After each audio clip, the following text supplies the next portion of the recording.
الرحمن الرحيم الحمد لله رب العالمين له النعمة وله الفضل وله الثناء الحسن صلوات الله البر الرحيم والملائكة المقربين على سيدنا محمد أشرف المرسلين حبيب رب العالمين وعلى جميع النبيين. اللهم علمنا ما جهلنا وذكرنا ما نسينا وانفعنا بما علمتنا وزدنا علما وإنا نعوذ بك من حال أهل النار. رب اشرح لي صدري ويسر لي أمري واحلل عقدة من لساني يفقهوا قولي. أما بعد، الله تبارك وتعالى يقول في القرآن الكريم: وتعاونوا على البر والتقوى ولا تعاونوا على الإثم والعدوان. Allah tabaraka wa ta'ala dit dans le Coran honoré, dans le sens: et entraînez-vous pour le bien et la piété, et ne vous entraînez pas pour le péché et la désobéissance à Allah Azza wa Jal. Donc on met tous l'attention, Inch'Allah, que tous nos actes dans cette umrah, dans cette visite, tout notre séjour, Inch'Allah, avec la Médine, c'est pour s'entraîner dans le bien et pour la piété. D'accord, si quelqu'un voit que quelqu'un n'a pas prié, ou quelqu'un il a fait quelque chose, par exemple il récite mal la Fatiha, ou quelqu'un il a oublié de faire quelque chose, on se conseille mutuellement. D'accord, et le fait qu'on soit tous ensemble tous les jours, ça nous fait le rappel de surveiller nos cœurs et de s'entraider dans le bien, et ça c'est un grand bienfait de la part de Allah Azza wa Jal. Il faut voir ce voyage comme Inch'Allah une occasion d'avoir plein de hasanat, Et le prophète Mohammed alayhi salatu wassalam, il a dit: as-safaru qit'atun min al-adab. Ça veut dire le voyage, c'est comme un morceau de châtiment. Ça veut dire qu'en général, les voyages, c'est compliqué, c'est difficile. Et souvent, quand il y a des difficultés, il y a plus de récompenses. Donc là, bifadlillahi ta'ala, on a fait plusieurs jours à la Mecque, qui est le meilleur pays au monde. Et là, on se dirige vers la deuxième meilleure ville du monde, qui est Médine. D'accord, la ville de Médine, dont certains savants ils ont dit que c'est le meilleur pays au monde parce qu'il est enterré dedans la meilleure des créatures, qui est le prophète Mohammed sallallahu alayhi wa sallam. Wal Madina laha khamsatu asma. Et la ville de Médine, elle a en arabe 5 noms. D'accord, elle a plusieurs noms, la ville de Médine. Al Madina tusamma kazalika Taba, Tayba, Waddar, wa Yathrib. On l'appelle Médine, Al Madina, on l'appelle Taba, on l'appelle Tayba, on l'appelle Ad-Dar et on l'appelle aussi Yathrib. Alors dans le passé, elle était connue comme étant la ville de Yathrib. Et Allah Ta'ala dans le Coran, il l'a nommé Al-Madina. Ma kana li ahli al-Madina. D'accord, il a dit les gens de Médine. Et quand le prophète alayhi salatu wa salam est arrivé à Médine, Médine à la base c'est une ville où il y avait beaucoup de maladies. Et quand le prophète alayhi salatu wa salam il est arrivé à Médine, toutes les maladies qu'il y avait à Médine ont disparu. Et cette ville-là, elle s'est illuminée par la présence de la meilleure des créatures, que le prophète Mohammed sallallahu alayhi wa sallam. Fasummiyat al-Madinat al-Munawwara. Elle a été nommée Médine l'illuminée, qui a été illuminée par la présence du prophète alayhi salatu wa salam. Wa thabata fi sahih Muslim an Jabir ibn Samura radiyallahu anhuma عن النبي صلى الله عليه وسلم أنه قال إن الله تعالى سمى المدينة طابة. Le prophète alayhi salam s'est rapporté dans Muslim qu'il a dit: certes Allah Ta'ala a nommé la ville de Médine Taba. Donc on l'appelle Taba, on l'appelle Tayba, comme c'est connu souvent dans les champs. Et quand les madirs, quand ils font dans les champs religieux, les madaïr qui vont visiter le prophète alayhi salam, souvent ils disent on va à Tayba. D'accord, Tayba ça veut dire la ville de Médine. Et les savants ils disent des jolis vers de poésie en cela. Ils disent il a Tayba ta'arrij fa inna bayna biha habiban li adwa'il qulubi tabibu idha lam tatib fi taybatin 'inda tayyibin tabat bihi ad-dunya fa ayna tatibu. Les savants ils ont fait une vers de poésie comme ça magnifique, qui veut dire ila Taïbata Arrij, ça veut dire pars à la ville de Taïba. Le Taïba, c'est la ville de Médine. Yani, pousse ta chamelle pour qu'elle aille là-bas. Prends le chemin pour aller à Médine. Fa inna bayna qibabiha, car certes, entre les coupoles de Médine, il y a Habiban, un bien-aimé, li adwa il qulubi tabibu, qui est un guérisseur des maladies des cœurs. Celui qui va à Médine, son cœur il s'apaise. Notre cher rahimahullah il disait Al-Madina hatta hawa'uha fiha baraka. Il disait la ville de Médine, rien que l'air de Médine il est béni. L'air de Médine il est béni. Rien que le fait que tu sois à Médine, tu respires l'air de Médine, tu as déjà la baraka. Fa inna bayna qibabiha habiban li adwa al-qulubi tabibu. C'est le prophète, c'est comme un médecin pour les maladies de nos cœurs. Et après ils ont dit Iza lam tatib fi taybatin inda tayyibin tabat bihi dunya fa ayna tatibu. Ils ont dit si ton cœur il est pas serein, il est pas tayyib, dans la ville qui est Taïba, la ville qui est bonne, ils ont fait un jeu de mots comme ça, si ton cœur il est pas tayyib, à Taïba, auprès d'un homme tayyib, que est le prophète Mohammed alayhi salam, alors où est-ce que ton cœur il va être serein? Ça veut dire que tu vas dans la meilleure des villes où il y a la meilleure des créatures. Et si ton cœur il s'apaise pas là-bas, alors tu ne trouveras pas un endroit où ton cœur il s'apaisera. Et vous verrez, tout comme à la Mecque, tout le monde a ressenti qu'on était serein. Le prophète Ibrahim alayhi salam, il a invoqué Allah Azza wa Jal pour qu'il y ait l'aman fi Mecca, pour qu'il y ait la quiétude et la sécurité à la Mecque. Tout le monde a ressenti que à la Mecque on est apaisé, on est facilité, on ressent pas trop la fatigue, pas trop la faim. Vous allez voir qu'à Médine c'est encore mieux. À Médine, masha'Allah, c'est tout propre, lumineux. Il y aura toujours la foi à Médine jusqu'à la fin du monde. Même quand les pays musulmans et les villes musulmanes vont être de plus en plus corrompues. Akhiru al-Qura kharaban al-Madina. La dernière ville qui sera touchée par la corruption, c'est la ville de Médine. C'est-à-dire que la foi, elle va se rétrécir dans les pays et elle va se réfugier à Médine. À Médine jusqu'à la fin du monde, Inch'Allah, il y aura l'islam, il y aura la foi, des gens vertueux. Donc on l'appelle Tayyiba, on l'appelle Taba et on l'appelle Al-Madina. Al-Madina min kalimat ad-din wa ad-dinu ma'nahu at-ta'a. فهذه المدينة يطاع فيها الله عز وجل سميت المدينة. Donc Médine, à la base dans le mot Médine, il y a le mot din. Din c'est connu, ça veut dire la religion, mais en arabe le mot din il a plein de sens différents. Ça veut dire aussi le comportement de la personne, ça veut dire aussi la rétribution de la personne. Comme on dit Maliki Yawmiddin, que Dieu est le Seigneur du jour de la rétribution des actes, on l'appelle ça din. Et également l'obéissance à Allah, on l'appelle din. Et donc Madina en arabe ça veut dire le lieu de l'obéissance, le lieu où on obéit à Allah Azza wa Jal. Donc la ville de Médine c'est une ville bénie où Allah Azza wa Jal est obéi et adoré. Et donc comme vous le savez, la ville de Médine, Inch'Allah, au début il n'y avait pas l'islam là-bas quand le prophète il était à la Mecque. Mais il y a des gens de Médine, une fois, qui sont venus au pèlerinage. Le prophète alayhi salatu wassalam, il a parlé à ces gens-là et ils se sont convertis à l'islam. Parmi les premières personnes de Médine qui se sont convertis à l'islam. Puis après ces gens-là ils ont dit nous on va retourner à Médine et on va parler de la religion à nos familles. Et du coup il y a d'autres gens qui se sont convertis à l'islam. Et l'année d'après ils sont revenus à la Mecque pour le pèlerinage et ils étaient encore plus nombreux que la première fois. Ils sont revenus et ils étaient 12 personnes.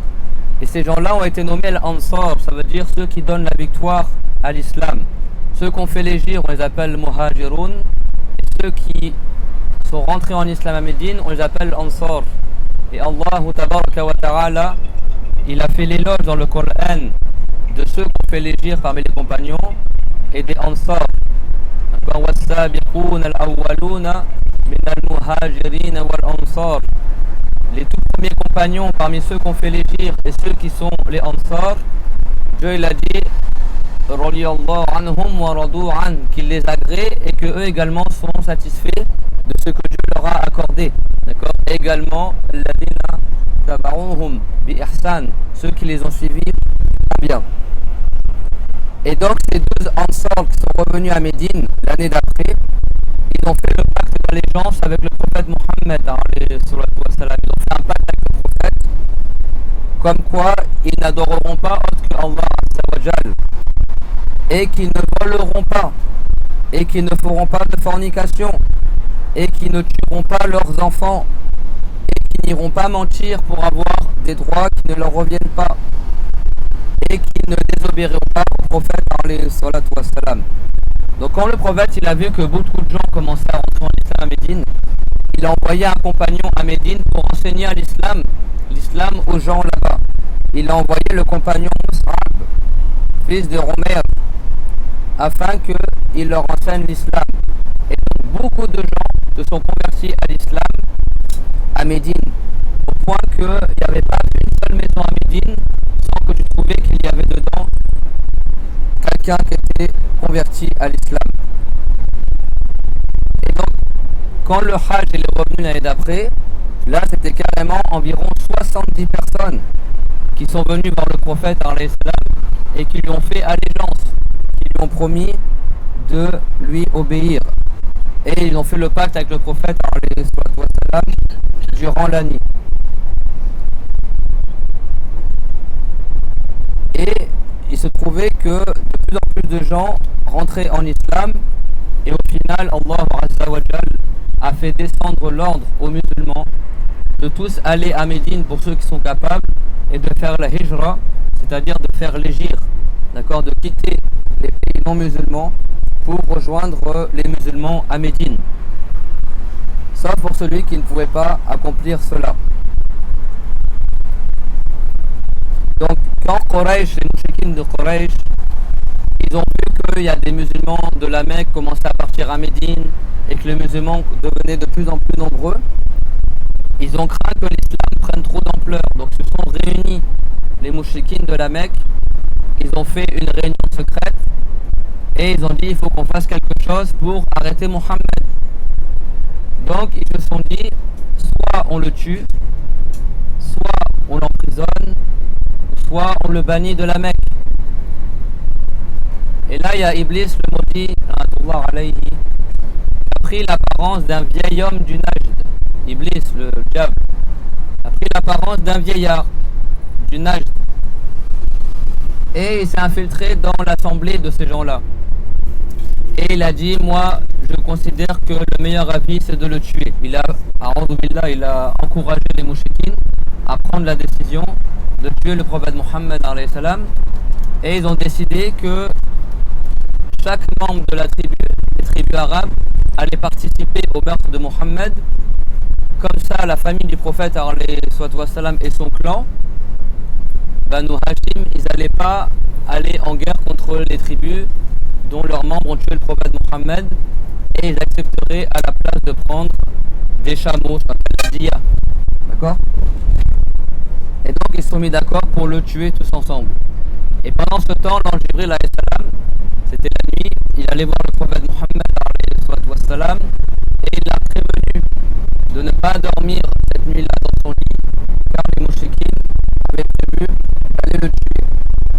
Donc le prophète Mohammed alayhi salam, il a demandé à son cousin Ali de dormir à la place dans son lit et de se couvrir avec une couverture du prophète alayhi salam, et que Dieu le protégera.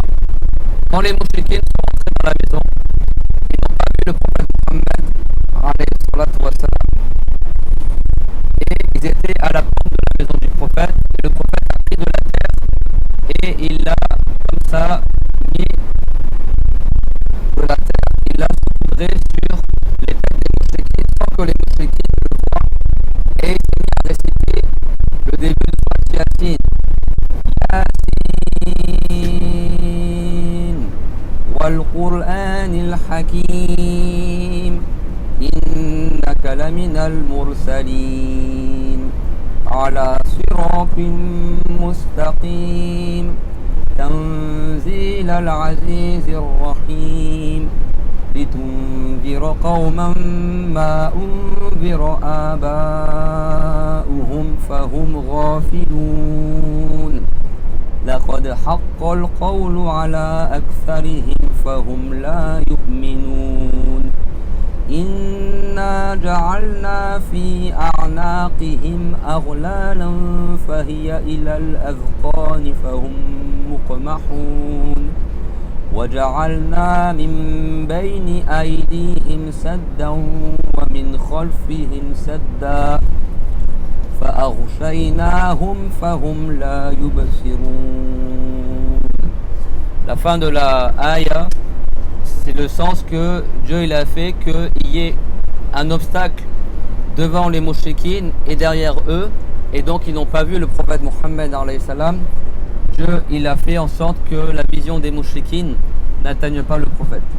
Cette ayah, وَجَعَلْنَا مِن بَيْنِ أَيْدِيهِمْ سَدًّا وَمِنْ خَلْفِهِمْ سَدًّا فَأَغْشَيْنَاهُمْ فَهُمْ لَا يُبْصِرُونَ. Si tu crains un ennemi, tu la récites avant de le confronter. Inch'Allah ta'ala, il ne t'arrive pas de nuisance. Juste une petite histoire, une anecdote. Quand je fais la Umrah il y a plus de 10 ans, à chaque fois d'aller devant, avant d'arriver devant la tombe du prophète alayhi salam, je récitais cette ayah. Et après je récitais en boucle Allahu Allahu Rabbi la ushriku bihi shay'a, Allahu Allahu Rabbi la ushriku bihi shay'a. Il y avait des gens un peu radicalistes, extrémistes à la mosquée du prophète qui t'empêchent de faire des doras, qui te demandent de partir vite, qui embêtent les musulmans. Pour pas qu'ils me nuisent, je récitais ça. La ayah que le prophète a récité quand il a fait l'hégire, et le fait de répéter plusieurs fois Allahu Allahu Rabbi la ushriku bihi shay'a, c'est une cause pour que Dieu te donne du courage et qu'il te préserve de la nuisance des gens. Subhanallah, je buvais l'eau de Zamzam, je récitais les ayahs et après je récitais ça en boucle.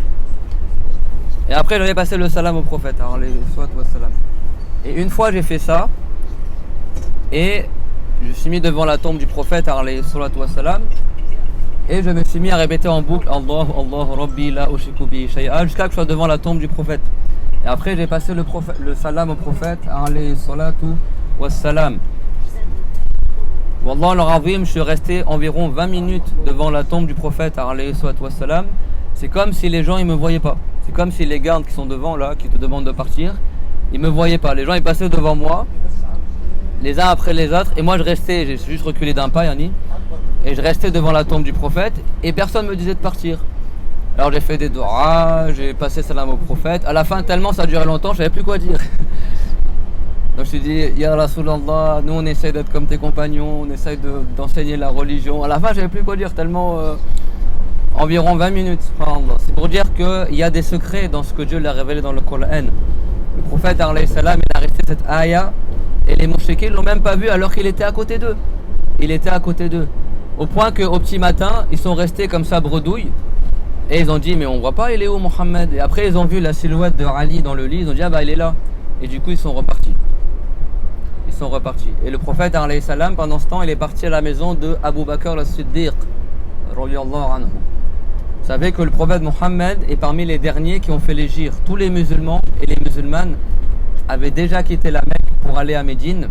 Il restait que le prophète Mohammed alayhi salatu wassalam, Abu Bakr et sa fille, certains gens de sa famille, l'imam Ali et ceux qui étaient faibles ou qui étaient malades et qui n'avaient pas pu partir faire l'hégire. Et Abu Bakr, anhu, il voulait partir faire l'hégire avant. Et le prophète alayhi salam lui a dit, attends, peut-être que Dieu, peut-être que Dieu il va te accorder un compagnon pour l'hégire, donc attends encore un peu. Et Abu Bakr, il espérait faire l'hégire avec le prophète Mohammed alayhi salatu wassalam. Donc il préparait comme ça chez lui 2 chamelles qu'il nourrissait comme ça pendant plusieurs jours. Jusqu'au fameux soir, ils ont voulu tuer le prophète. Le prophète il est parti à la maison d'Abu Bakr. Et Abu Bakr a dit, bah justement j'ai 2 chamelles, je t'en donne une des 2 et moi je prends l'autre. Et le prophète alayhi salam, il a dit, moi je l'achète, la chamelle. Et ils sont partis à Médine, d'accord. La fille d'Abu Bakr as-Siddiq, Asma, elle avait préparé de la nourriture pour le prophète alayhi salam. Elle a déchiré une partie de son habit, de son châle, afin de fermer le goulot de la bouteille, de la gourde. faut pas que ça soit versé. Et elle a été surnommée Zat an-Nitaqayn, celle qui a deux morceaux de tissu, parce qu'elle a carrément déchiré son habit afin de pouvoir fermer les provisions du prophète alayhi salatu wassalam. Abu Bakr as-Siddiq, quand il a su qu'il allait partir avec le prophète alayhi salatu wassalam, il a pleuré. D'accord, il a pleuré. Tellement il était heureux de pouvoir partir avec le prophète Mohammed afin de pouvoir faire les jirs. Et quand les mouchriquines ils ont vu que le prophète Mohammed était parti sans qu'il le sache, les a mis en colère et ils ont promis une récompense de 100 chameaux pour celui qui ramènera le prophète, qui retrouvera Mohammed alayhi salatu wassalam.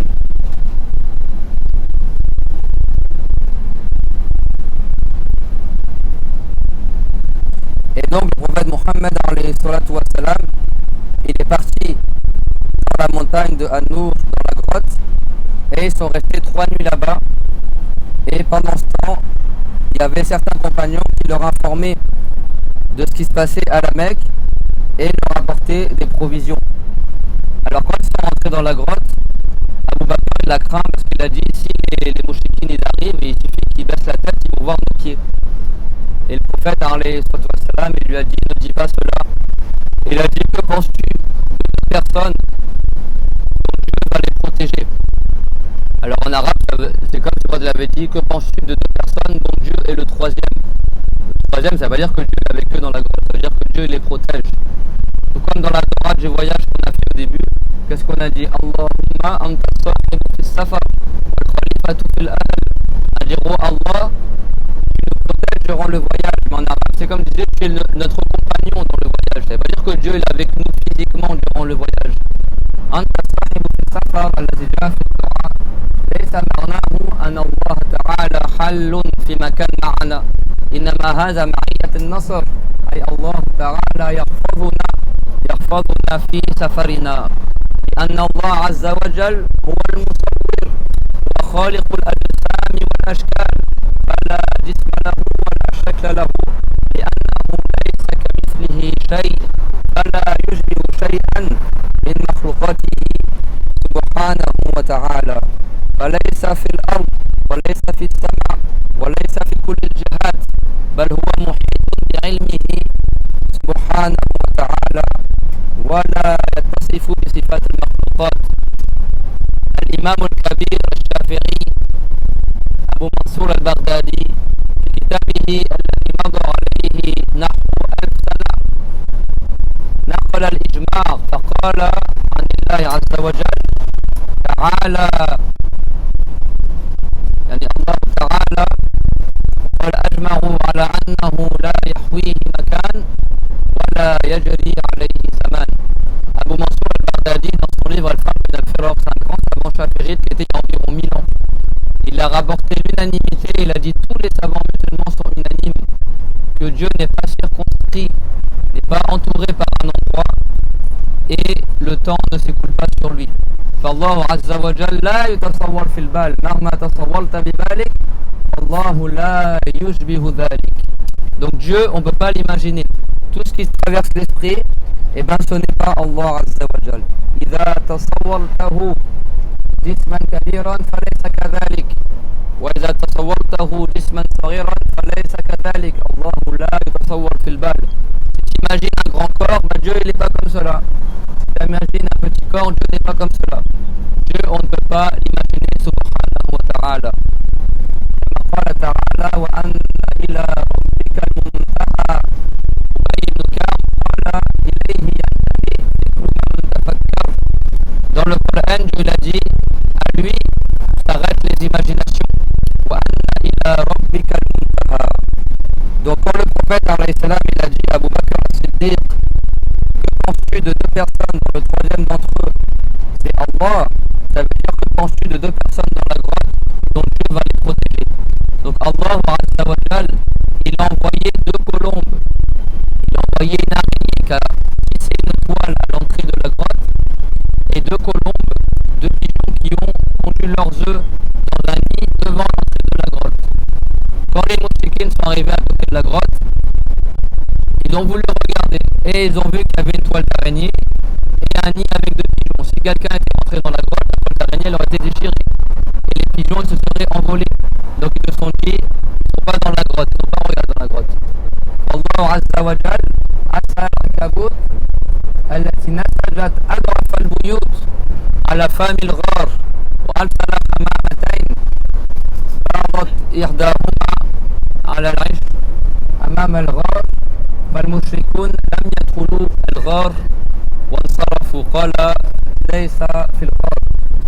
Et donc Dieu il a protégé le prophète Mohammed par la plus faible des maisons, qui est la maison de l'araignée, qui est tissée comme ça par un fil tout fin.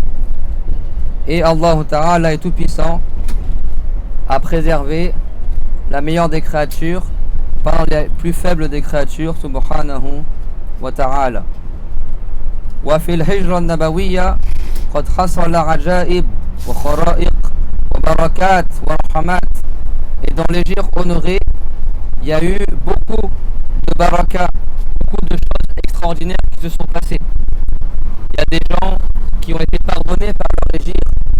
Il y a des gens dont Allah Azza wa Jal a fait qu'ils auront comme récompense le paradis. Parmi eux, il y a le grand saint Al-Ala fils de Al-Hadrami. C'est un grand saint qui a fait l'Hégire également. Et il était avec des compagnons et ils avaient soif. Ils avaient besoin de l'eau. Et là où ils étaient, comme vous allez le voir, c'est le désert pour aller à Médine. Et là, d'un coup, ils ont vu une grande étendue d'eau. Et donc, ils ont bu, ils ont pris de l'eau, etc. Et un des voyageurs qui était avec Al-Ala fils de Al-Hadrami, il s'est étonné. Parce qu'il s'est dit, mais normalement, il n'y a pas d'eau à cet endroit-là. Donc, qu'est-ce qu'il a fait? Il a pris sa sandale et il l'a mis à côté de l'eau. Il a fait semblant d'avoir perdu sa chaussure. Et après, il a continué à marcher avec Al-Ala. Et après, au bout d'un moment, il a dit, ah bah, ma chaussure, je l'ai oubliée auprès du point d'eau. Il faut que je la récupère. Et donc, il est retourné à l'endroit où il y avait l'eau. Il a retrouvé sa chaussure, mais il n'y avait plus d'eau. En fait, il n'y avait pas d'eau à la base là-bas. C'était un prodige de ce compagnon honoré, Al-Ala fils de Al-Hadrami. En fait, il n'y avait pas d'eau, mais Dieu leur a accordé de l'eau et après cette eau-là, elle a disparu. Al-Ala fils de Al-Hadrami, c'est un grand saint parmi les compagnons. Et c'est rapporté que dans une des batailles, ils sont arrivés face à une étendue d'eau et l'ennemi était de l'autre côté. Qu'est-ce qu'il a fait? Il s'est mis au bord de l'eau et il a dit à son armée, vous dites Ya Ali, Ani Bismillah, et quand vous voyez que je rentre dans la mer, vous me suivez. Et quand il a dit ça, Al-Ala fils de Al-Hadrami, il est rentré avec son cheval dans l'eau et le cheval il s'est mis à marcher sur l'eau sans même que les sabots du cheval ils soient mouillés. Et toute l'armée elle a suivi Al-Ala fils de Al-Hadrami et ils ont tous marché sur l'eau à cheval jusqu'à atteindre l'ennemi qui était de l'autre côté. Et après ils ont gagné la bataille. Ça c'était un grand prodige. Les savants disent que toute l'armée c'était des saints. Ils ont tous eu de prodiges. Et après il est décédé Al-Ala fils de Al-Hadrami et ils l'ont enterré là où il est mort. Et après l'avoir enterré, il y a un homme de la région. Il a dit mais c'est qui la personne que vous voulez enterrer? Ils ont dit ah mais ça c'est un grand homme de chez nous, c'est quelqu'un qu'on aime beaucoup. Et ils ont dit mais malheur à vous, qu'est-ce que vous avez fait pour votre compagnon?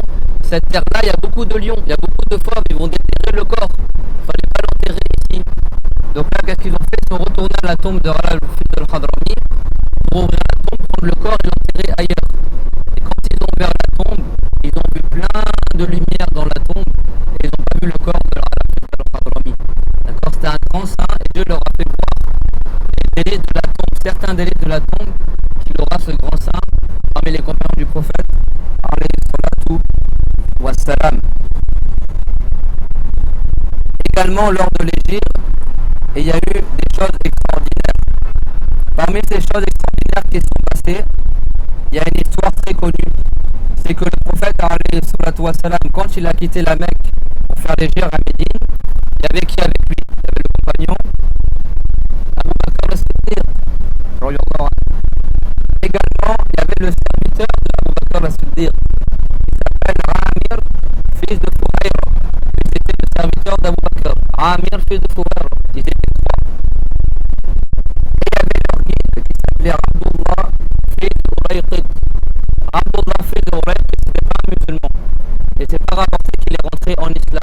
celui qui a indiqué la route jusqu'à Médine au prophète Mohammed alayhi salatu wassalam, ainsi qu'à Abu Bakr al-Siddiq. Abu Bakr il marchait derrière le prophète, après il marchait devant lui, il faisait comme ça, il montait la garde pour pas que le prophète alayhi salatu wassalam il lui arrive quelque chose dans le chemin. Et donc, en avançant dans les gires, ils sont passés à côté de la tente d'une femme. La tente, elle est une petite habitation, d'accord? Une tenture d'une femme qu'on appelle Umm Ma'bad. Umm Ma'bad al-Khuzariya, c'est une femme arabe qui vivait dans une tente. Elle avait avec elle des moutons. Et le prophète, alayhi salam, il est passé à côté de cette tente-là avec Abu Bakr al-Siddiq. Ils sont allés voir cette femme-là et ils lui ont demandé est-ce qu'elle avait de la viande et des dattes afin d'en acheter. Mais cette femme-là n'avait rien à leur vendre. Elle n'avait pas de viande ni de dattes à donner parce que le prophète fallait qu'il mange avec Abu Bakr al-Siddiq. Également les deux personnes étaient avec eux. Mais dans le prix de la tente, il y avait une brebis qui était au coin de la tente. Et le prophète Mohammed alayhi salatu wassalam, il est allé voir la femme Umm Ma'bad et il lui a dit est-ce que cette brebis-là elle a du lait? Hal biha min laban? Et donc elle a répondu hiya ajhadu min dhalik. Elle a dit mais elle a encore moins que ça, c'est une brebis, elle donne pas du tout de lait, tu n'auras rien à tirer de cette brebis. Et donc le prophète alayhi salatu wassalam, il a dit ata'zanina li an ahlubaha. Il a dit est-ce que tu m'autorises à traire ta brebis? La brebis à la base elle n'a pas de lait. Elle n'a pas de problème, mais sa brebis elle n'a pas de lait. Malgré ça, le prophète alayhi salatu wassalam a demandé l'autorisation de traire la brebis. Donc elle a dit Naram, in ra'ayta biha halaban. Elle a dit oui, si tu veux traire-la, si tu arrives à trouver du lait, tu pourras en prendre. Et donc le prophète alayhi salatu wassalam, il a mis sa main honorée, sa main bénie, et il l'a passé sur l'épi de la brebis, sur les mamelles, là où sort le lait de la brebis. Et il a dit Bismillah. Et il a invoqué en faveur de la brebis. Et là, la brebis, elle a commencé, le lait, elle a commencé à tourner dans ses mamelles. Ses mamelles ont commencé à grossir. Et là, le prophète, alayhi salatu wassalam, il a demandé qu'on lui amène un récipient. Et il s'est mis à traire la brebis dans le récipient, au point qu'il y avait de la mousse, tellement du lait, il est sorti. Et le prophète, alayhi salatu wassalam, il a donné à boire le lait à Umm Ma'bad, la femme, jusqu'à qu'elle ait plus soif. Après, il a donné le lait à ses compagnons de voyage jusqu'à qu'ils n'aient plus soif et que le dernier d'entre eux ait bu de ce lait. Puis après, il a trait une deuxième fois cette brebis et après il est reparti avec ses compagnons et il a laissé Umm Ma'bad. Elle était musulmane, elle s'est convertie à l'islam et elle a fait l'allégeance au prophète Mohammed alayhi salatu wassalam. Elle a vu un miracle de ses propres yeux. Le prophète Mohammed alayhi salatu wassalam, il a fait la bayra avec elle, le pacte, et après ils sont repartis. Alors Umm Ma'bad, on le verra inchallah tout à l'heure, vous avez vu le prophète il n'est pas resté longtemps chez elle, mais cette femme là elle était très observatrice. Et plus tard, il y a des musulmans qui sont venus la voir et ils ont dit bah toi qui as rencontré le prophète, décris-nous-le. Et vous verrez qu'elle a décrit, mais en détail, comment le prophète il était physiquement, comment il parlait, comment il se taisait, comment elle était de loin, comment elle était de près. Alors qu'elle l'a vu peut-être 5-10 minutes. Mais tellement elle a été ébahie par cet homme qui est le meilleur des hommes, le prophète Mohammed alayhi salam, ça a marqué son esprit, masha'Allah. Et elle n'a pas manqué un détail sur le prophète Mohammed alayhi salatu wassalam. Parmi les choses extraordinaires également qui sont passées durant les gires, il y a ce qu'il a rapporté Al-Bayhaqi dans son livre Dala'il al-Nubuwwa. Ça veut dire les preuves de la prophétie, d'accord, parmi les miracles. C'est un livre qui parle des miracles du prophète alayhi salatu wassalam. Dans le chapitre Bab ma ja'a fil muhajira ila an-nabi sallallahu alayhi wa sallam allati ahya Allah ta'ala bi du'a'iha waladaha ba'da ma mat. Donc c'est rapporté de Anas qu'il a dit nous avons visité un garçon malade de parmi les Ansar. Il y avait un des Ansar, donc un des musulmans de Médine, qui était malade. Et il avait auprès de lui une mère qui qui était âgée et qui était aveugle, la mère de ce compagnon qui était malade, de ce Ansar. Sa mère, elle était âgée, elle était une vieille femme et elle était aveugle. Et Anas, il a dit, on n'est pas resté longtemps chez cette personne-là jusqu'à que l'enfant il est mort. À peine ils sont arrivés, peu de temps après, l'enfant il est décédé. Et il a dit, nous avons mis la couverture, le drap sur son visage. Quand quelqu'un il meurt, c'est recommandé de couvrir son visage. Donc ils ont recouvert le visage de cet enfant. Et Anas, il a dit à la mère de l'enfant, il a dit, oh, toi, musulmane, ô dame, patiente et recherche les récompenses par la mort de ton fils. Ton fils, il vient de décéder, masha'Allah au Ken. Crains Allah et recherche les récompenses dans ton épreuve. Et elle, comme elle était aveugle, elle n'a pas vu que son fils, il est décédé. Parce qu'elle était aveugle.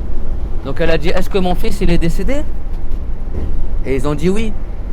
Et là, cette vieille femme, qui était aveugle et âgée, elle a invoqué Allah Azza wa Jal. Et écoutez bien qu'est-ce qu'elle a demandé à Allah.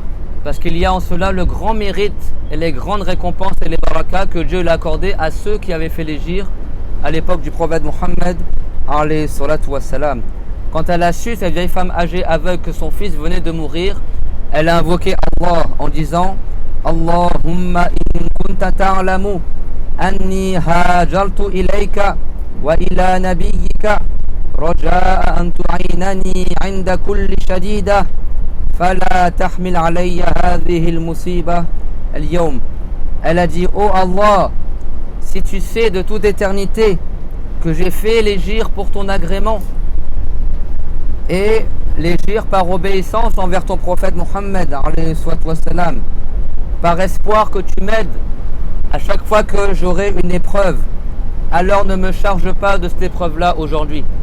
Cette femme-là, qu'est-ce qu'elle a fait? Elle a invoqué Allah par le mérite de l'hégire qu'elle avait fait à l'époque du prophète alayhi salam. Et quand elle avait fait l'hégire, elle espérait que Dieu il l'aide dans ses épreuves. Elle a dit, comme j'ai fait l'hégire, si tu sais que l'hégire je l'ai fait avec sincérité, par recherche de ton agrément, par obéissance au prophète alayhi salam, alors ne me charge pas de cette épreuve aujourd'hui. Yani ne me charge pas de l'épreuve de la mort de mon fils. Et regardez, subhanallah, qu'est-ce qui s'est passé. Anas, qu'est-ce qu'il a dit? Fa wallahi ma balihtu hatta ma balihat hatta kashafa thawba an wajhihi wa ta'ima wa ta'imna ma'ahu. Anas, il a dit, wallah, il a juré par Allah. Il a dit, sa mère, elle a même pas attendu un instant que son fils, il est revenu à la vie. Il a enlevé de son visage le drap qu'on a mis sur son visage et il a mangé et on a mangé avec lui. Allah Ta'ala, par la baraka de l'hégire que la mère elle avait fait par recherche de son agrément, il a ressuscité le fils de cette femme-là suite à l'invocation qu'elle a fait.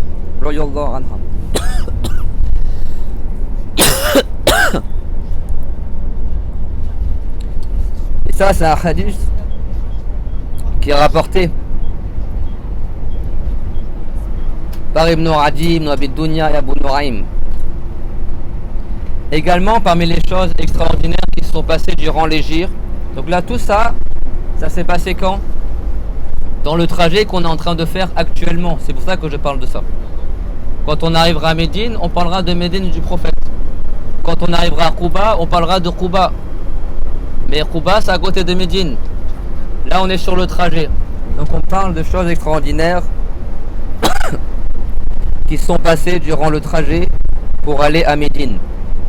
Également, c'est rapporté par Ibn Sa'd de Rothman, fils de Al-Qasim, qui l'a dit Lamma hajarat Ayman amsat bil munsarif wa dun al-rawha. Vous savez, Ayman al-Habashiyya, c'était qui? Ayman al-Habashiyya, c'était parmi les femmes qui ont élevé le prophète Mohammed alayhi wassalam. C'était la servante de la mère du prophète Amina. Le prophète alayhi salam, quand il était petit, il a fait un voyage dans les pays du Cham avec sa mère quand il avait environ 6 ans pour visiter des oncles. Et sur le chemin du retour, sa mère elle est décédée, subhanallah. La mère du prophète elle est décédée avant d'arriver à la Mecque, dans un endroit qu'on appelle Al-Abwa.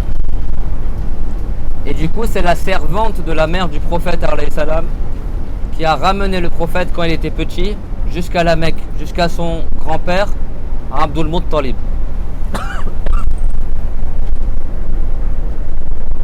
Et le grand-père du prophète, il a élevé le prophète quand il était petit, et également Ayman.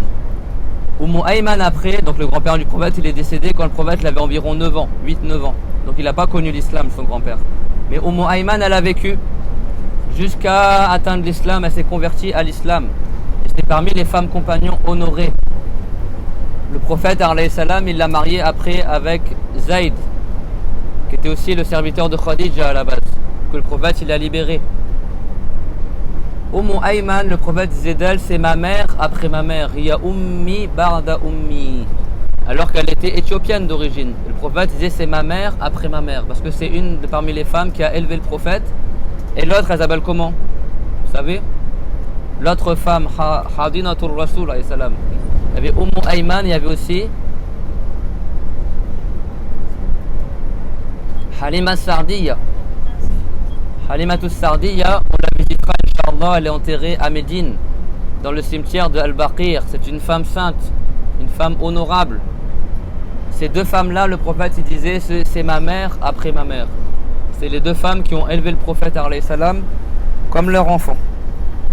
Ayman, elle était toute seule pour faire les gîres. Toute seule, c'est une femme. Hein. Et les gîres, c'était pas en bus comme on fait maintenant. C'était à pied. Elle, comme elle avait personne avec elle, a demandé l'autorisation au prophète de faire les gîres seule. C'est de là que les savants, ils ont déduit qu'une femme, si elle craint pour sa vie, elle a le droit de voyager seule, même si elle n'a pas de mahram, il n'y a personne pour voyager avec elle, elle peut voyager seule. Parce que le prophète, il a autorisé à Ayman de faire les gîres toute seule, parce qu'elle a trouvé personne pour partir avec elle. Subhanallah, le courage qu'ils avaient les femmes à cette époque-là. Et donc quand elle a fait les gîres, elle arrivait à un endroit qu'on appelle Al-Munsarif, avant d'arriver à Rawha. Et elle avait soif, et elle n'avait pas de quoi boire. Elle n'avait pas de l'eau avec elle. Alors non seulement elle est partie toute seule, Ayman, elle est partie toute seule faire les gîres. Deuxièmement, c'était une femme, elle était à pied. Troisièmement, elle n'avait pas d'eau avec elle. Quatrièmement, elle était en train de jeûner. Allahu Akbar. Elle faisait les gîres en jeûnant. Les sœurs prenaient exemple, masha'Allah. Les grandes saintes. Elle est non seulement en train de faire un acte d'adoration dans les gîres, et en même temps, les gîres étant en soi un acte d'adoration, c'était une grande obligation à l'époque du prophète, et en plus de ça, elle le fait en jeûnant. Alors quand tu n'as pas de provision pour le voyage, tu jeûnes comme ça, ton manque de nourriture transforme en acte d'adoration.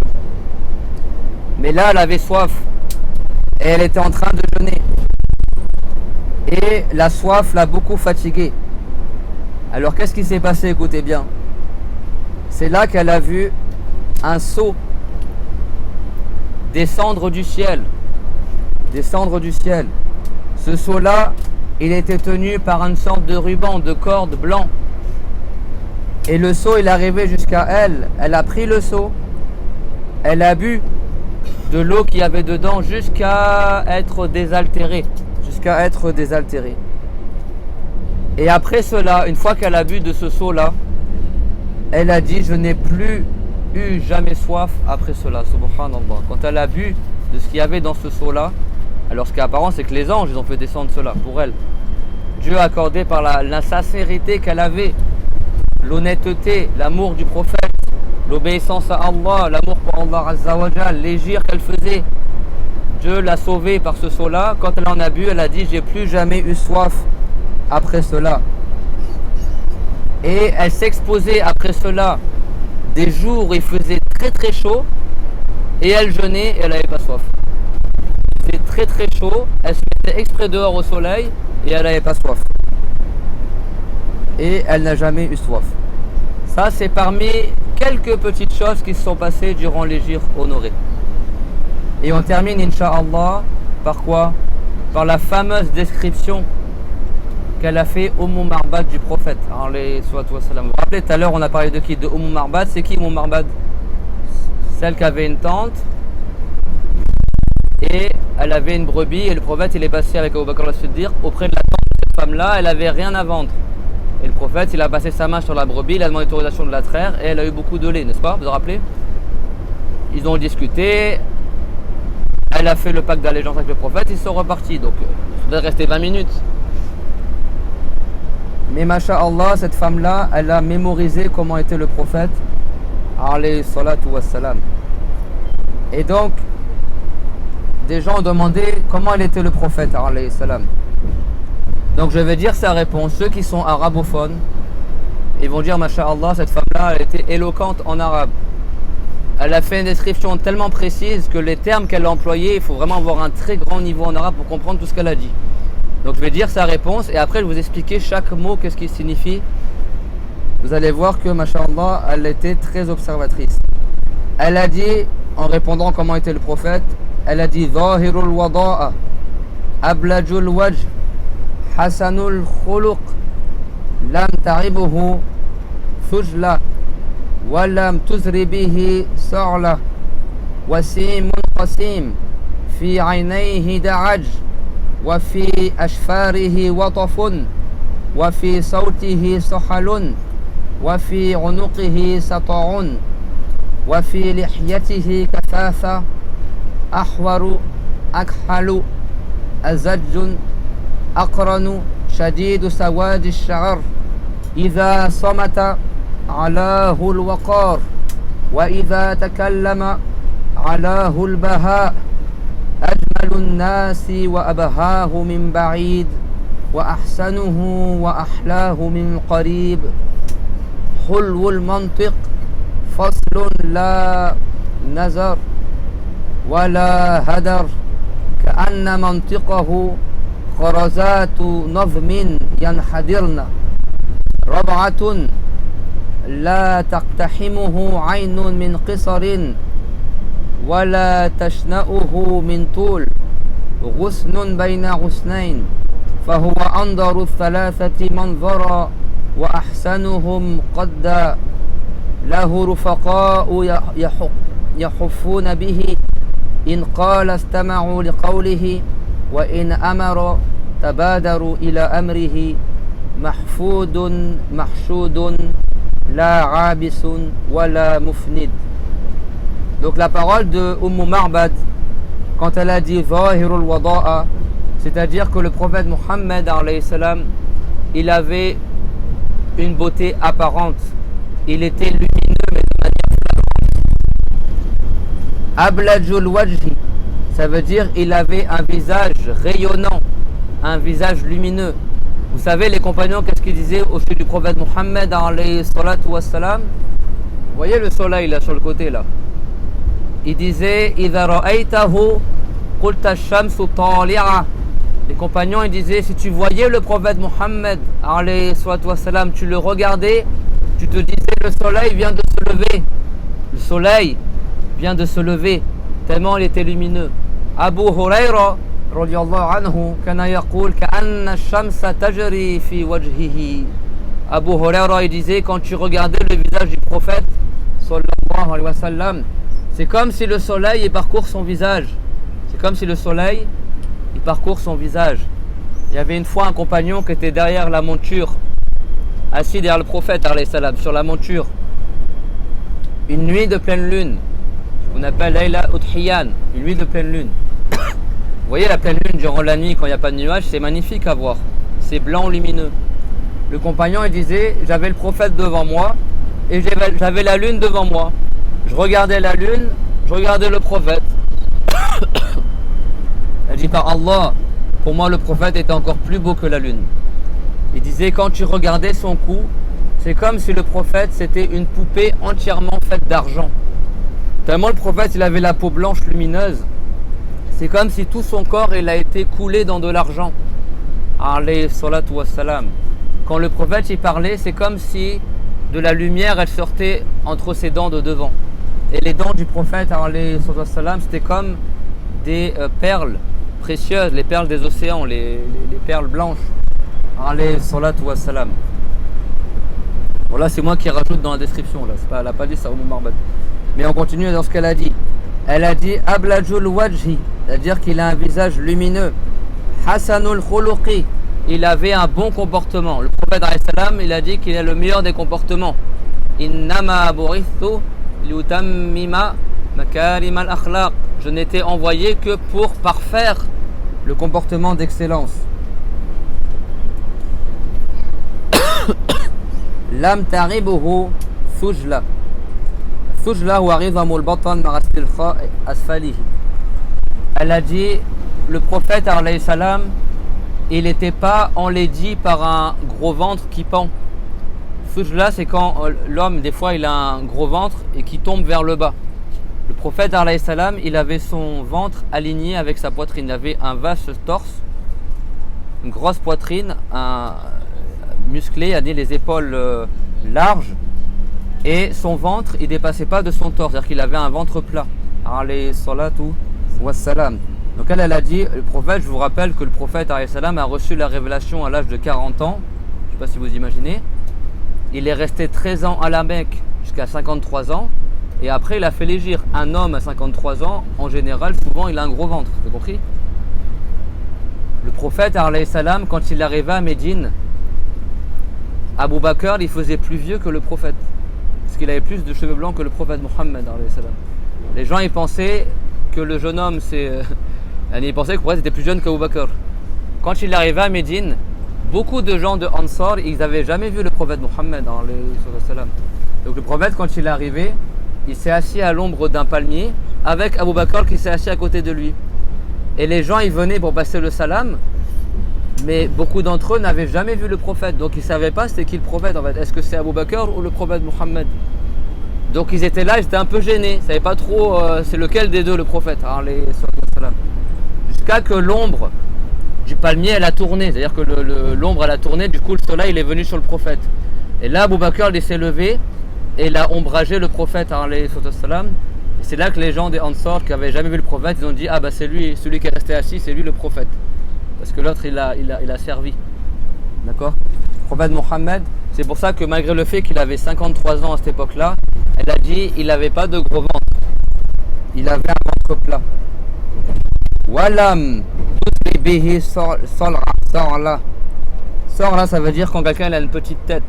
Le prophète alayhi salam kana ravim ar-ra's. Le prophète il avait une tête éminente, il avait une barbe très fournie, des cheveux longs, il avait une tête de roi, une tête imposante, sur un corps imposant, des épaules larges et une tête. Le prophète alayhi salam, c'est le plus beau des hommes. Alayhi salatu wassalam. Plus beau encore que le prophète Youssouf. Le prophète Youssouf, quand les amis de Zalikha, Zuleykha, elles l'ont vu, elles ont dit mais lui c'est pas un humain, on dirait un ange. Là on parle du prophète Youssouf. Elles ont dit ma hadha bashara. Elles ont dit mais ça c'est pas un humain. Quand elles ont vu le prophète Youssouf, le prophète alayhi salam il a dit Urtiya Youssouf shatrul jamal. Youssouf, il lui a été accordé la moitié de la beauté dans l'humanité. Toute la beauté que Dieu l'a répartie dans l'humanité, la moitié elle est pour le prophète Youssouf alayhi salam. Et il a dit wa utitul jamal kullahu. Il a dit mais moi j'ai reçu toute la beauté. C'est-à-dire que le prophète alayhi salam il était 2 fois plus beau que le prophète Youssouf. Lakin kana jamaluhu masunan bil waqar, masunan mahfouzan bil jalal. يعني هيبته عليه الصلاة والسلام كانت تمنع عن النساء تفتتن بجمال محمد عليه الصلاة والسلام رسول الله صلى الله عليه وسلم.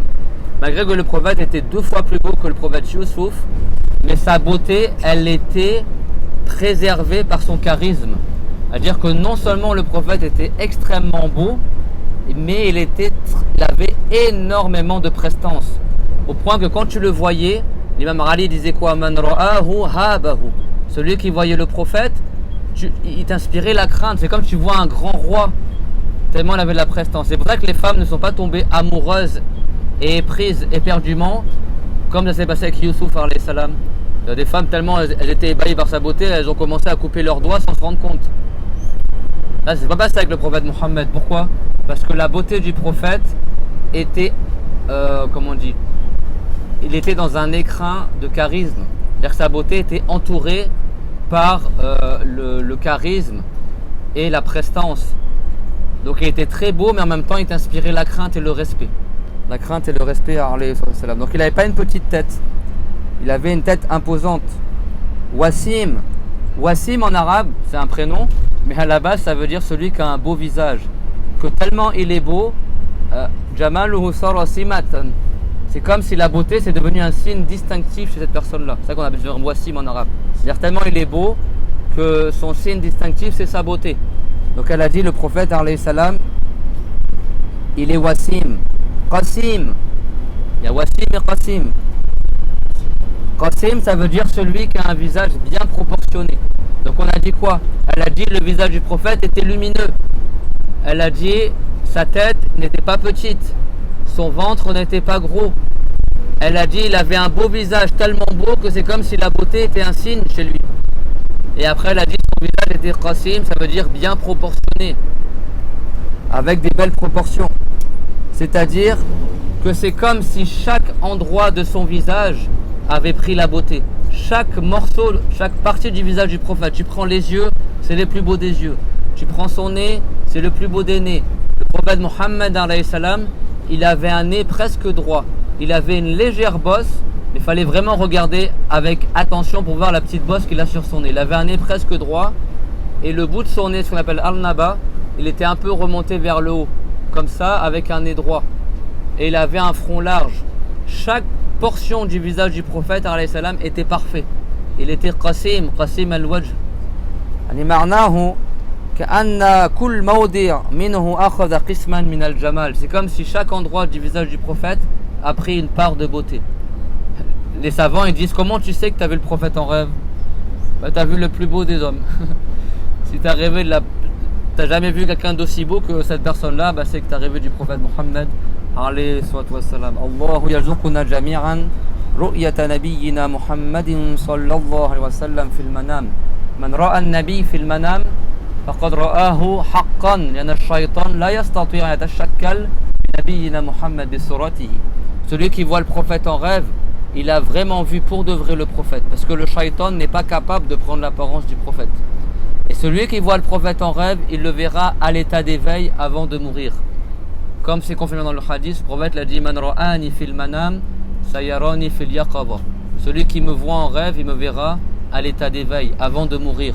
Et ça, les savants, ils ont dit, il n'y a qu'un musulman qui pourrait voir le prophète Mohammed à l'état d'éveil avant de mourir, parce que c'est un prodige, c'est quelque chose de magnifique, qui est une bonne nouvelle avant de mourir.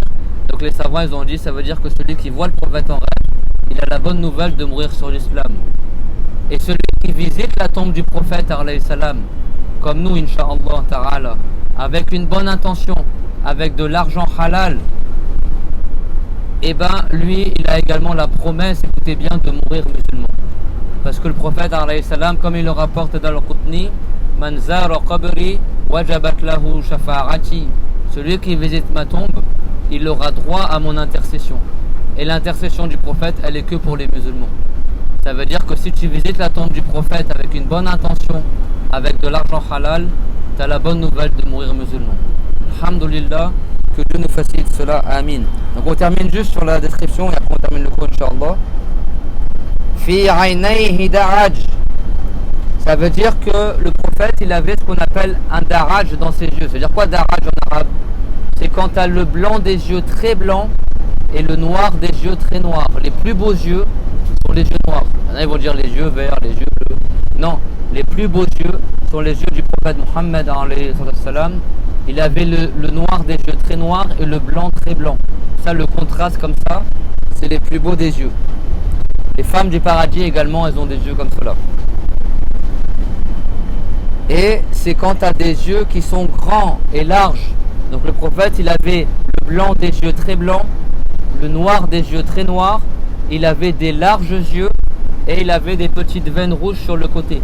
Il avait des sourcils fins, alayhi salam, qui se rejoignaient presque au milieu, mais sans se rejoindre. Mais de loin, c'est comme si ses sourcils se rejoignaient. D'accord? Ça, c'est par rapport aux yeux du prophète. Et il avait comme du kuhol dans les yeux, comme si ses yeux ils sont entourés de noir. Alayhi salatu wassalam, comme on va le voir dans la suite, incha'Allah ta'ala. Wa fi ashfarihi wataf. Il avait les cils longs. Le prophète alayhi salam, il avait naturellement les cils, les poils des yeux qui étaient longs, qui étaient allongés. Et ça, c'est un signe de beauté chez les Arabes.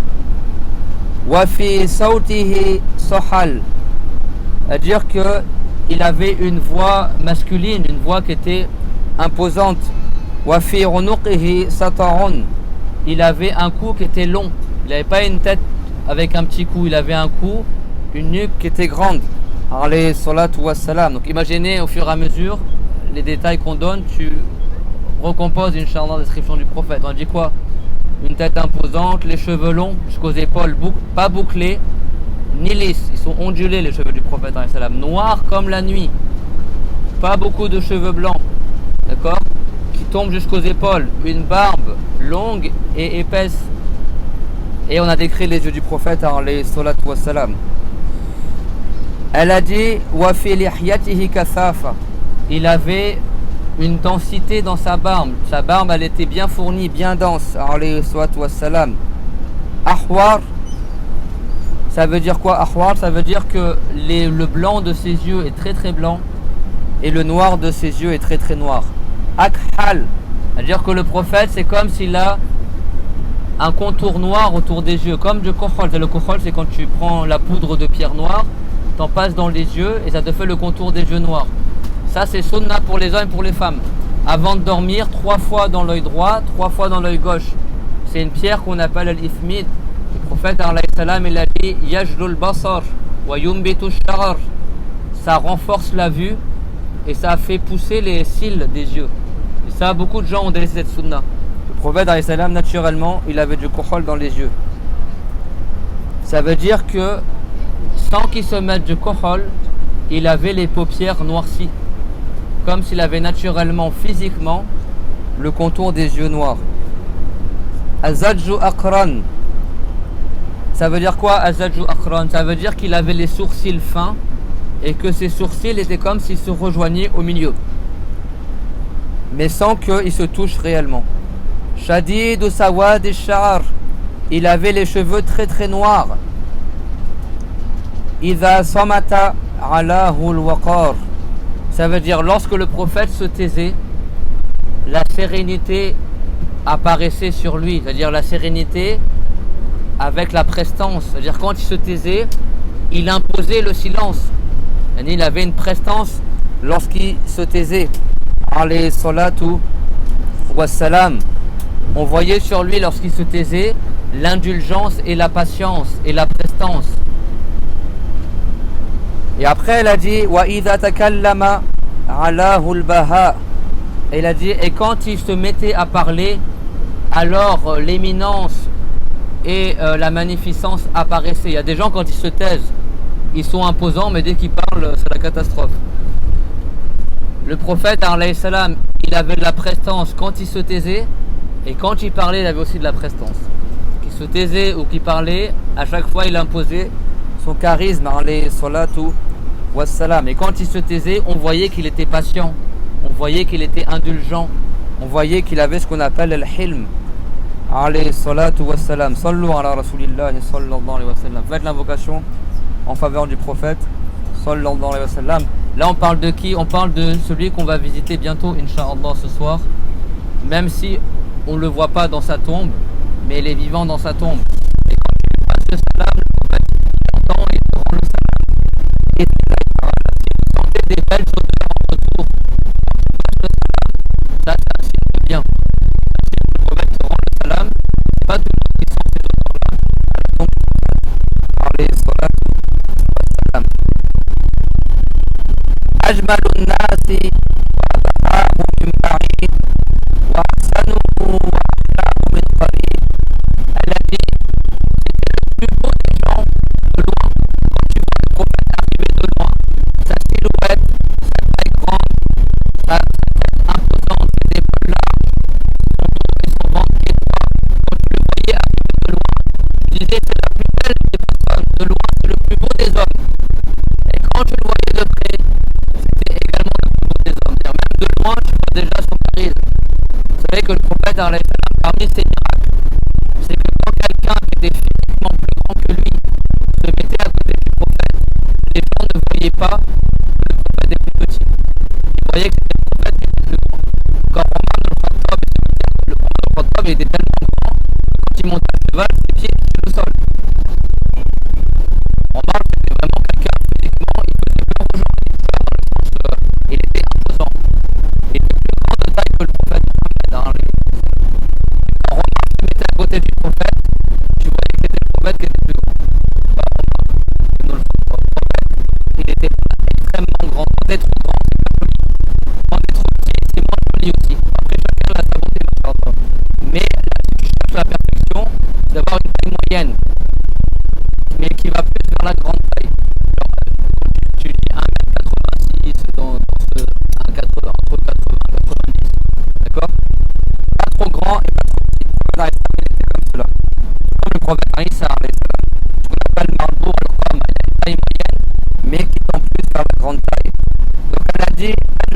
الناس وأبهاه من بعيد, le plus extraordinaire et le plus beau des gens de loin, وأحسنه وأحلاه من قريب, et le plus beau et le plus, j'aime pas les mots en français que j'utilise, le plus joli, le plus magnifique, de près également.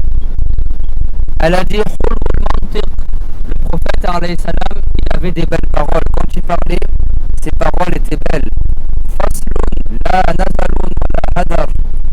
Elle a dit sa parole, elle était forcée, ça veut dire que le prophète il parlait lentement, mot après mot. Les compagnons disaient que tu pouvais compter les mots du prophète quand il parlait. Il prenait son temps et il séparait chacun des mots. On appelle forcément qu'il y avait des séparations. Ça c'est pas éloquent de faire des pauses, des mots comme ça, tout le monde il peut comprendre. Le prophète il parlait vite, on n'arrive pas à comprendre. Donc le prophète il mesurait ses paroles, comme ça tout le monde comprend ce qu'il dit. Allez, soit toi ça, même ceux qui ont mal dans la compréhension. Elle a dit sa parole n'était pas trop peu, il y en a trop peu, pas beaucoup, ni trop également. C'est pas le prophète qui parlait jamais de sorte que tu as l'impression qu'il est muet. Il y a des gens qui parlent mais jamais tu as l'impression que c'est parler la personne.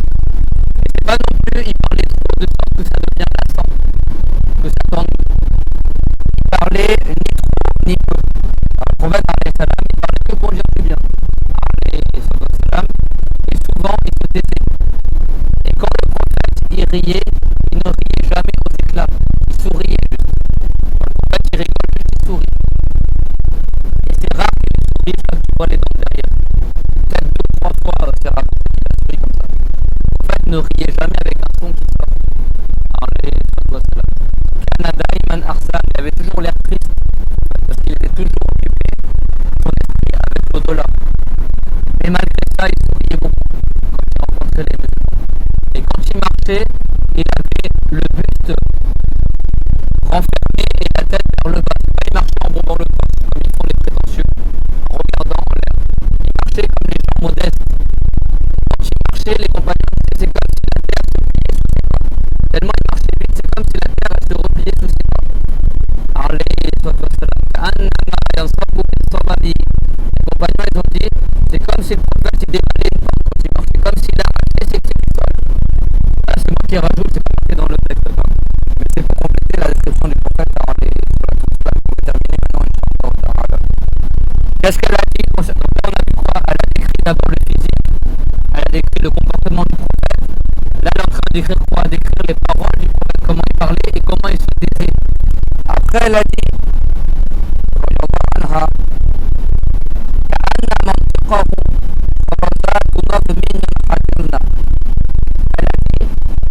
comme si ces paroles étaient des perles précieuses qui étaient agencées comme ça et qui coulent de sa bouche. C'est-à-dire que tellement ces paroles sont éloquentes, c'est comme si chaque parole c'est une œuvre d'art dans la parole. Comme chaque mot qui sort de sa bouche, c'est des perles, des bijoux qui dégringolent de sa bouche les uns après les autres. Chaque mot est mesuré. Le prophète alayhi salam, il avait ce qu'on appelle jawami al-kalim. Ça veut dire que en peu de mots, il pouvait dire beaucoup de significations. C'est-à-dire qu'il était très éloquent. Chaque parole qu'il dit, c'est des joyaux. Ceux qui ont pris dans la science du hadith, au bout d'un moment, tu arrives à reconnaître les paroles du prophète. Tu vois que le prophète il parle comme ça. Tu vois que la parole est tellement bien dite en arabe, tu dis que le prophète il parle aussi bien. Alors maintenant elle parle du physique global du prophète, comment il était son corps de manière générale.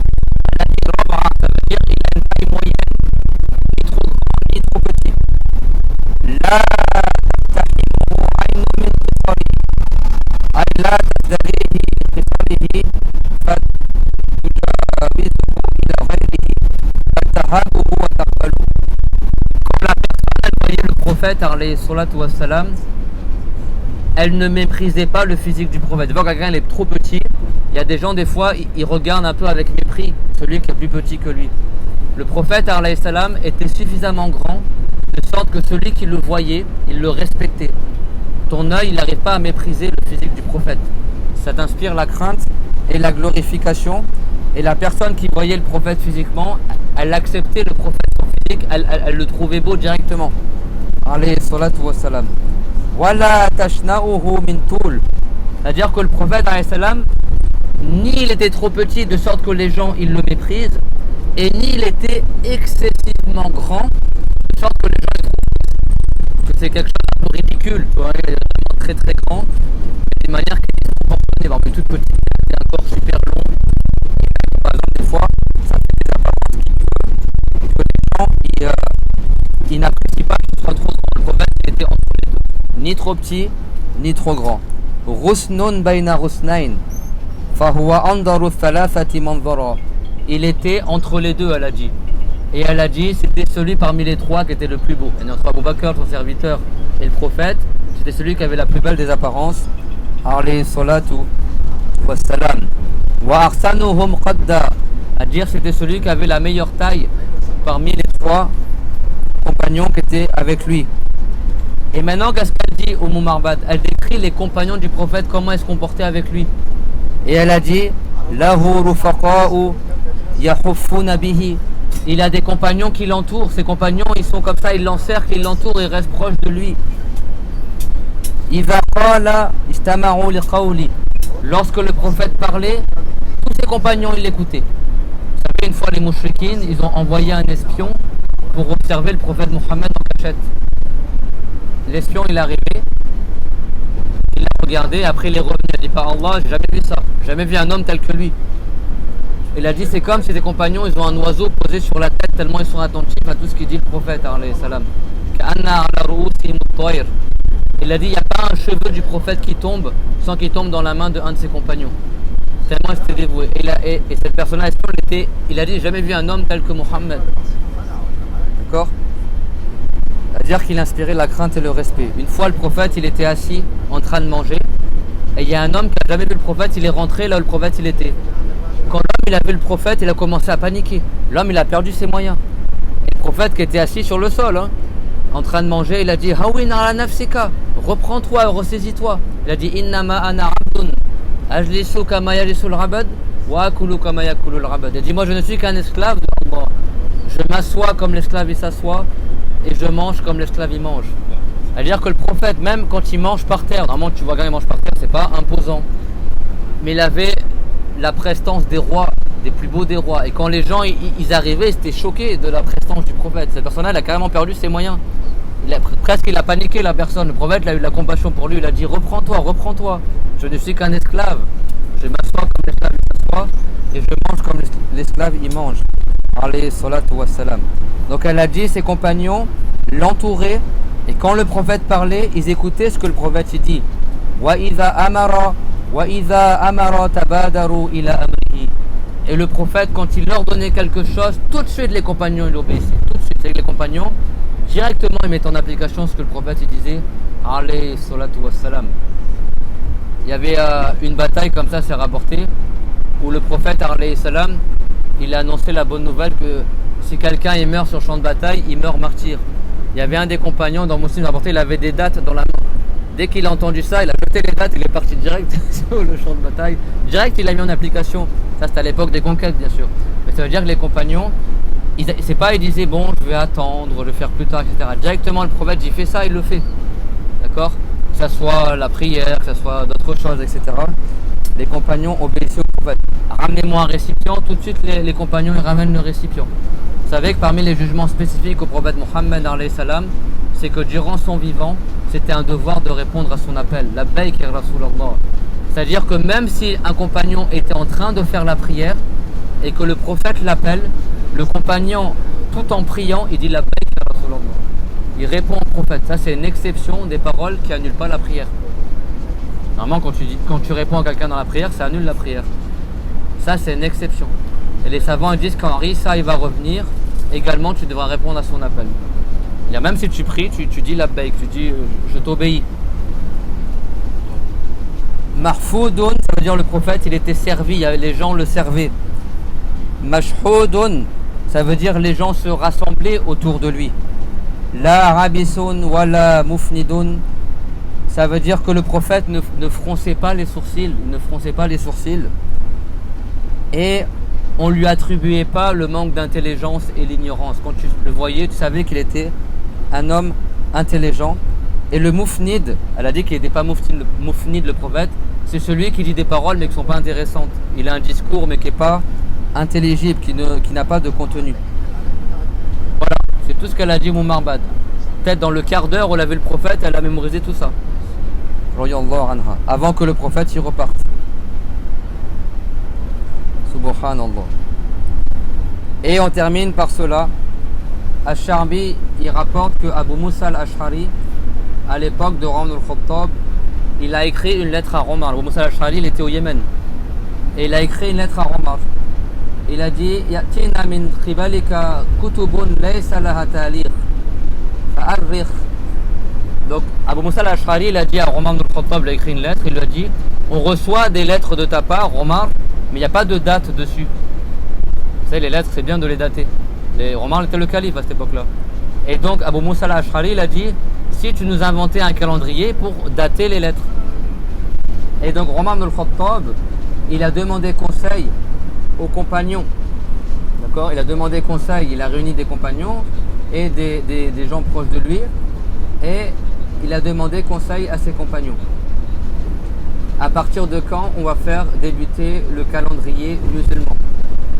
Certains compagnons, ils ont dit fais débuter le calendrier à partir du moment où le prophète il a reçu la révélation.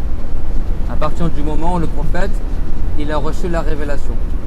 Certains compagnons, ils ont dit fais plutôt commencer le calendrier à partir du moment où le prophète il est décédé. À partir du moment où le prophète il est mort. Et Omar, qu'est-ce qu'il a dit? Après avoir entendu l'avis de ses différents compagnons, Omar il a donné son avis. Et il a dit Bal nu'arrikhu lamma hajara Rasulullah sallallahu alayhi wa sallam fa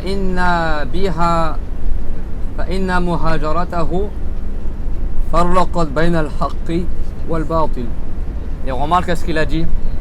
Il a dit on va faire commencer notre calendrier à partir de l'hégire du prophète Mohammed, ni à partir du moment où il a reçu la révélation, ni à partir du moment de sa mort. Omar, après avoir entendu l'avis de ses compagnons, parce que c'est bien de demander l'avis des gens, il a dit moi je préfère qu'on fasse débuter le calendrier à partir de l'hégire, de l'émigration du prophète Mohammed, et donc Omar il a ordonné que le calendrier débute à partir de l'hégire du prophète sallallahu alayhi wa sallam, parce qu'il a dit avec l'hégire du prophète la distinction entre le vrai et le faux a été marquée par l'immigration. Donc on choisit l'hégire comme début du calendrier. Et après ils ont divergé les compagnons à partir de quel mois on va commencer le calendrier. Le mois de Rajab, le mois de Ramadan, le mois de Dhul Hijjah. Et là c'est Uthman ibn Affan, il a dit Arrikhu al-Muharram awwal as-sana. Il a dit faites que le mois de Al-Muharram, c'était le mois où c'était interdit de combattre, c'est ça qu'on l'appelle Muharram, le mois interdit. Il a dit faites débuter le calendrier par le mois de Al-Muharram. Et c'est pour ça qu'on fait le calendrier hégirien qui commence à partir du mois de Al-Muharram, qui est un mois sacré, le mois de Muharram, un mois sacré. Et donc on termine sur cela, c'est que le prophète Mohammed il a fait l'hégire sur ordre de Allah Azza wa Jal. Pas parce qu'il avait peur des mouchriquines. S'il avait peur, il ne serait pas resté 13 ans à la Mecque. D'accord? Le prophète, il a ordonné aux compagnons de faire l'hégire en Abyssinie, mais lui, il est resté à la Mecque. Les compagnons ont fait 2 fois l'hégire à l'Abyssinie en Afrique avant l'hégire à Médine, mais le prophète, il est resté à la Mecque. Après, quand Dieu leur donnait l'hégire à Médine, tout le monde est parti, sauf le prophète, il est resté à la Mecque. Et le prophète, il est parti avec Abu Bakr, et Rali, il est resté à la Mecque pour rendre les biens confiés au prophète, aux mouchriquines. Et Rali, après, il est parti plus tard pour rendre les affaires des gens qui avaient laissé le prophète Mohammed. Donc le prophète Mohammed, c'est le meilleur des prophètes, le plus courageux des hommes, le plus beau des hommes, la meilleure des créatures que Allah Ta'ala a créées. Il est enterré à Médine. Par lui, Médine est devenue la ville illuminée. Toutes les maladies, les épidémies qu'il y avait à Médine ont disparu quand le prophète est arrivé à Médine. Et on termine par la même parole qu'on a dit au début du cours. فإن بين قبابها حبيبا لأدواء القلوب طبيب إذا لم تطب في طيبة عند طيب طابت به الدنيا فأين تطيب. Ça veut dire vers la ville de Médine, accélère avec ton chameau, car certes il y a là-bas un bien-aimé qui est pour les maladies des cœurs un guérisseur. Si tu ne trouves pas la sérénité dans la ville de la sérénité auprès d'un homme bon qui est le prophète Mohammed, alors où est-ce donc tu vas trouver la sérénité? Que Allah nous accorde la sérénité à Médine, qui nous accorde la baraka de cette ville sainte, qui nous accorde d'avoir des regards du prophète Mohammed alayhi salam, de pouvoir lui passer le salam, de pouvoir faire la prière dans Al-Rawda, qui est un des jardins du paradis, et que Dieu agrée notre voyage et notre visite du prophète Mohammed alayhi salam, dont le prophète il a dit qu'il ne convient pas de voyager pour faire des prières quelque part, si ce n'est vers 3 mosquées, la mosquée de Jérusalem, la mosquée de la Mecque et la mosquée du prophète alayhi salam, là où les récompenses sont multipliées par 1000 fois, d'accord, par 1000 fois, alayhi salam. Wa akhiru da'wana anil hamdulillahi rabbil alamin. Sallallahu wa sallam ala sayyidina Muhammadin ashrafil mursalin wa ala jami'in nabiyyin. Allahu ya Allah ya Allah ya Allah. يا ذا الجلال والإكرام يا ذا الجلال والإكرام يا ذا الجلال والإكرام. ربنا آتنا في الدنيا حسنة وفي الآخرة حسنة وقنا عذاب النار. ربنا لا تزغ قلوبنا بعد إذ هديتنا وهب لنا من لدنك رحمة إنك أنت الوهاب. اللهم تقبل منا سفرنا هذا وبارك لنا فيه يا أرحم الراحمين يسره لنا يا الله يا كريم. اللهم يسر لنا الصلاة في الروضة الشريفة وزيارة نبينا محمد صلى الله عليه وسلم. اللهم ارزقنا الإخلاص والثواب في هذا وارزقنا شفاعة النبي صلى الله عليه وسلم والبشرى بالوفاة على الإيمان. اللهم وفقنا لما تحبه وترضى واجز عنا محمدا خير الجزاء وسائر النبيين. اللهم اجز عنا محمدا خيرا. اللهم اجز عنا محمدا خيرا. اللهم اجز عنا محمدا خيرا وتوفنا مسلمين. اللهم آت كل منا سؤله من الخير وعاف مرضانا من سيء الأسقام واغفر لنا وللذين سبقونا بالإيمان وارحم شيخنا ومشايخ المسلمين المخلصين الصالحين والحمد لله رب العالمين. صلى الله على محمد أشرف المرسلين وعلى جميع النبيين وسلم.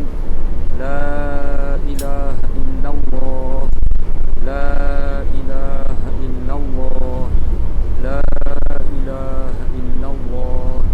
اللهم صل على سيدنا محمد وعلى آله وصحبه وسلم.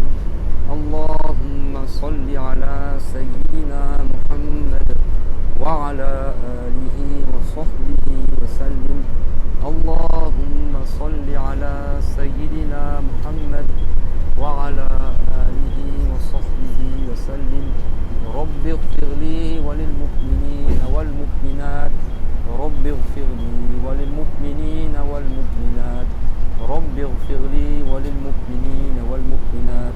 بارك الله فيكم وصلى الله إليكم. Reposez-vous bien, Inch'Allah. Dormez, Inch'Allah, vous verrez le prophète en rêve, Inch'Allah, durant le trajet. Que Dieu vous préserve. Barakallah.